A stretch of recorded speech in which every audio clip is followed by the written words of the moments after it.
রহমান রাহিম। আমি শহীদুদ্দিন চৌধুরী আনি লক্ষ্মীপুরের নির্বাচনী কাজে ব্যস্ত রয়েছে।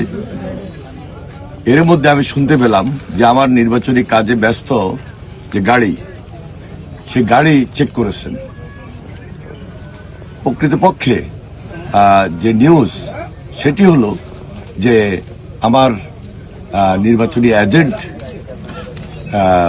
সেই গাড়ি নিয়ে বিভিন্ন কেন্দ্রে যাচ্ছেন।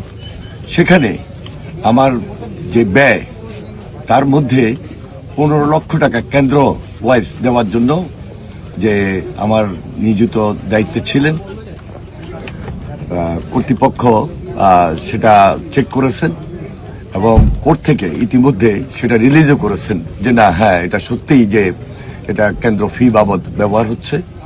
সুতরাং কোনো ধরনের বিভ্রান্ত হওয়ার কিছু নাই।